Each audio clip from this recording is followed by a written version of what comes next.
गरीब मेहनती चिड़िया थी, उसके पास अपनी जमीन नहीं थी, इसलिए वो गांव के जमींदार के खेतों में खेती का काम किया करती थी। टुनटुनी चिड़िया ने जमींदार के खेतों में करेले की फसल उगा रखी थी। टुनटुनी, करेले की फसल कब तक तैयार हो जाएगी? इस बार करेला बढ़िया उग जाए तो शहर के जंगल में अच्छे दामों में बेचकर कमाई अच्छी हो जाएगी। मालिक, बस अगले 2 महीने तक फसल पककर तैयार हो जाएगी। तब तक आप लोग कमेंट में बताएं 21 डिवाइडेड बाय 9 कितने होते हैं। ठीक है, पूरी मेहनत से फसल होगा तभी महीने की पगार मिलेगी। टुनटुनी चिड़िया दिन रात खेत पर मेहनत करके करेले की फसल उगाती है और 2 महीने बाद करेले की फसल पककर तैयार हो जाती है। सेठ जी जब ये फसल देखेंगे तो बहुत खुश होंगे। बस 1-2 दिन में सेठ जी को बुलाकर फसल दिखा दूंगी। टुनटुनी खुशी खुशी घर चली जाती है और घर जाकर अपनी बेटी सुनहरी को सारी बात बताती है। ये सब तुम्हारी मेहनत का फल है माँ। तुमने करेले की फसल उगाने में बहुत मेहनत की है। सुनहरी, कल मुझे सुबह खेत पर जल्दी पहुँचना है, इसलिए मुझे जल्दी उठा देना। अगले दिन टुनटुनी चिड़िया जब खेत पर पहुंची तो उसने देखा कि उसके खेत के सारे करेले गायब थे। ये देखकर टुनटुनी चिड़िया घबरा गई। हे भगवान, सारी फसल कहाँ गई? एक भी करेला नहीं बचा। करेले कौन चुरा कर ले गया? टुनटुनी रोती जमींदार सेठ के पास जाती है। सेठ जी, खेत में से करेले चोरी हो गए। पता नहीं कौन फसल तोड़ कर ले गया। क्या कह रही हो? कहीं तू झूठ तो नहीं बोल रही? कहीं तेरी नियत में फर्क तो नहीं आ गया? अच्छे से बात सुन ले मेरी। पूरी फसल के पैसे चाहिए, चाहे कहीं से भी लाके दे, वरना मैं तुझे इस गांव में नहीं रहने दूंगा। मैं तुझे पुलिस के हवाले कर दूंगा। मैं तुझे 1 दिन का समय देता हूँ। पर मालिक, मेरा विश्वास कीजिए, मैंने कोई चोरी नहीं की। मुझे खुद नहीं पता कि खेत में से करेले कहाँ गायब हो गए। ए नौकर, इसे उठाकर हवेली से बाहर फेंक दो। अब तू कल सुबह तक मेरे पैसे देकर जा, नहीं तो मुझसे बुरा कोई नहीं होगा। हे भगवान, इतने पैसे कहाँ से लाऊंगी? मेरे कारण सुनहरी भी परेशान हो जाएगी। टुनटुनी चिड़िया खेत पर वापस पहुंचती है और फूट फूट कर रोने लगती है। हे ईश्वर, मेरी मदद करो। करेले कौन चुरा कर ले गया? मुझे कुछ भी नहीं पता। अगर मैं कल सुबह तक जमींदार को पैसे नहीं दे पाई तो वो मेरे साथ साथ मेरी बच्ची को भी गांव से बाहर फेंक देगा। अब मैं क्या करूं? टुनटुनी चिड़िया भी रो रही थी कि तभी वहाँ 2 परियां आती हैं और वो आपस में बातें करने लगती हैं। पीली परी, हमने तो बहुत बड़ी गलती कर दी। पिताजी की तबीयत के लिए हमने धरती पर जो करेले इस खेत से तोड़े थे, उसके कारण इस गरीब चिड़िया को कितनी परेशानी हो रही है। हाँ लाल परी, हमसे गलती हो गई। चलो हम इससे माफी मांगते हैं और जो भी करेले हमने लिए हैं उसके बदले से धन दे देते हैं। दोनों परियां टुनटुनी चिड़िया के पास जाती है। टुनटुनी उन्हें देखकर हैरान रह जाती है। टुनटुनी, तुम्हारे खेत से करेले हमने ही लिए थे। हमारे पिताजी को परिलोक के वेद जी ने करेले का जूस पीने की सलाह दी थी और करेला सिर्फ धरती पर ही उगता है, परिलोक में नहीं। इसलिए हमने तुम्हारे खेत से सारे करेले तोड़ लिए। हम तो फिर से करेले लेने आए थे। हमें नहीं पता था कि इस फसल को धरती पर उगने में समय लगता है। टुनटुनी, ये लो, ये धन से भरा हुआ कलश। ये उन करेलों की कीमत है जो हमने तुम्हारे खेत से तोड़ लिए थे। टुनटुनी चिड़िया सोने के सिक्कों से भरा कलश देखकर बहुत खुश हो जाती है। टुनटुनी, क्या तुम हमारी मदद कर सकती हो? बताइए पीली परी, मैं आपकी क्या मदद कर सकती हूँ? अरे टुनटुनी, अब तो तुम्हारे खेत में करेले भी नहीं बचे हैं और हमारे परिलोक में करेले की फसल नहीं उगती है। अगर तुम बादलों पे खेती कर सको तो हमें परिलोक में बहुत आराम हो जाएगा। इसके बदले हम तुम्हें उचित धनराशि भी दिया करेंगे। फिर तुम्हें जमींदार के खेतों पर काम करने की कोई जरूरत नहीं पड़ेगी। तुम बादलों पर ही खेती किया करना। क्या बादलों पर खेती? पर वो मैं कैसे कर सकती हूँ? तुम चिंता मत करो, हम तुम्हें सब समझा देंगे। अभी तुम जमींदार के रुपए लौटा दो, उसके बाद हम तुम्हें बादलों में परिलोक ले जाएंगे। टुनटुनी चिड़िया जमींदार की फसल की सारी कीमत चुका देती है और उसके बाद परियां उसे बादलों में ले जाती है। टुनटुनी, तुम करेलों के साथ साथ और भी सब्जी की खेती कर सकती हो।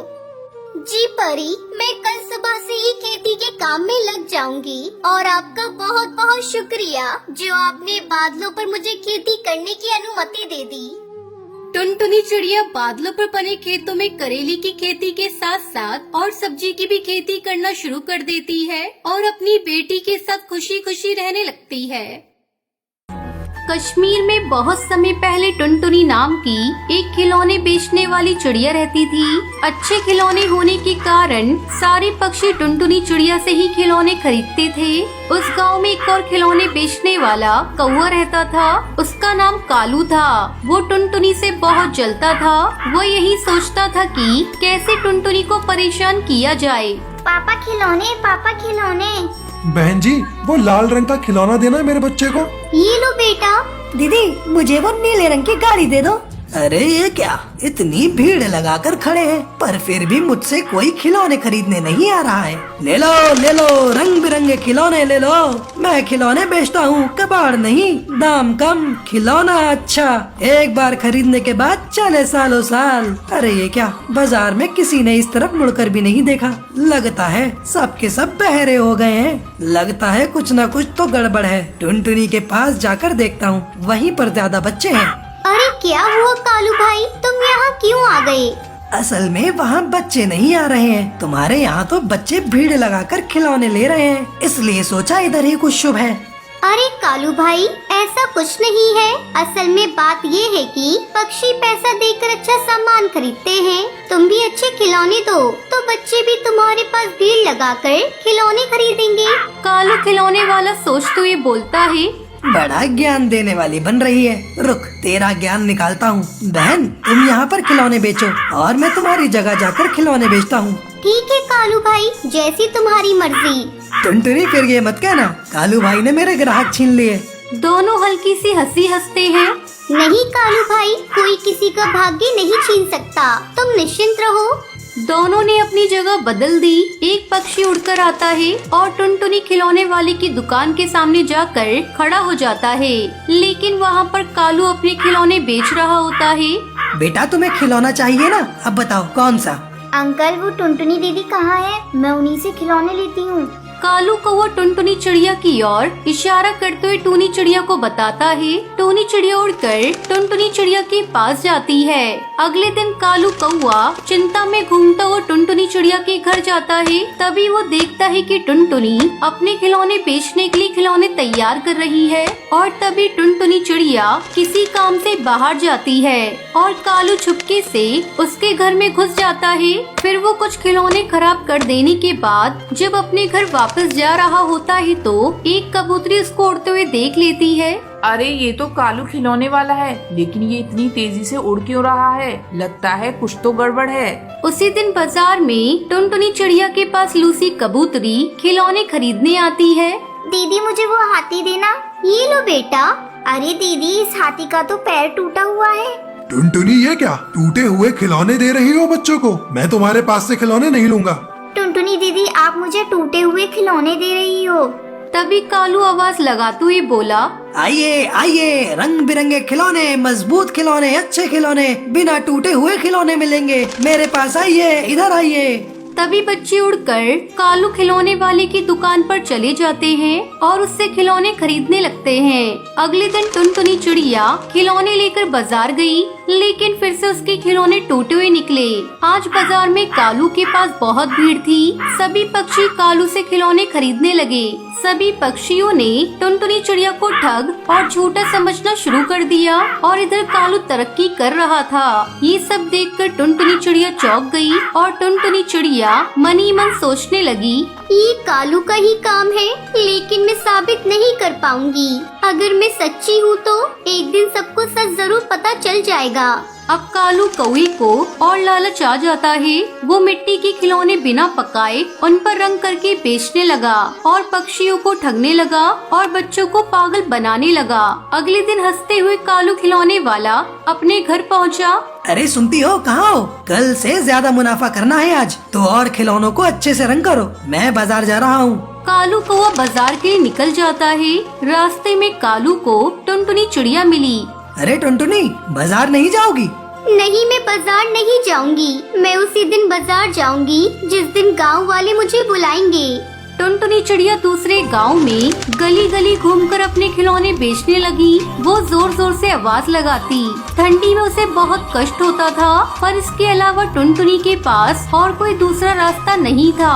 अब कालू कौवा वापस अपने घर पहुंचा और अपनी पत्नी से बोला, कल हमने इस पर ज्यादा रंग कर दिया था, इसलिए अब खिलौनों में से रंग निकलने लगा है। पक्षियों की बहुत शिकायतें आ रही हैं। ये सब बातें छुपकर बबली कबूतरी देख रही होती है। वो मन में बोलती है, अच्छा तो ये बात है, ये कच्चे खिलौने बेचकर हमको ठग रहा है। मुझे इस कौवे का पर्दाफाश करना होगा। बेचारी टुनटुनी कितनी ठंड में दूसरे गांव खिलौने बेचने जाती है। मुझे अभी जल्दी से गांव के पक्षियों को बुलाना होगा। वही दूसरी ओर कालू अपनी पत्नी से बातें करता है।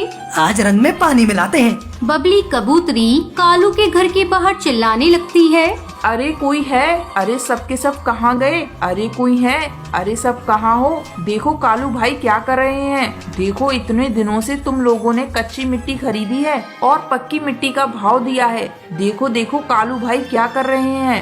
कालू और कालू की पत्नी पंचायत में सर झुकाकर खड़े हो गए। जिन पक्षियों ने कालू से खिलौने खरीदे थे वो भी खड़े होते हैं। पंचायत में बबली कबूतरी बोलती है, कालू ने टुनटुनी चिड़िया के खिलौने खराब किए, क्योंकि मैंने उस दिन भी कालू को टुनटुनी के घर से उड़ते हुए देखा था। तभी गांव का मुखिया हरी तोता कालू से कहता है, सुनो, तुम्हारी सजा है तुम्हें तुम्हारा सिर मुंडवाकर मुंह काला करके गधे पर बैठाकर पूरे गांव में घुमाया जाए और तुम्हारे सीने पर एक कागज पर लिखा जाएगा कि मैं बेईमान और लालची हूँ और टुनटुनी चिड़िया को खबर भिजवाओ। कल से वो बाजार में खिलौने बेचने के लिए आ सकती है। सभी पक्षी टुनटुनी चिड़िया के पास आए और बोले, टुनटुनी बहन, आप ही बाजार में खिलौने बेचिए, हमारे बच्चों से गलती हो गई। टुनटुनी चिड़िया आसमान की तरफ देखने लगी और भगवान का शुक्र अदा करने लगी।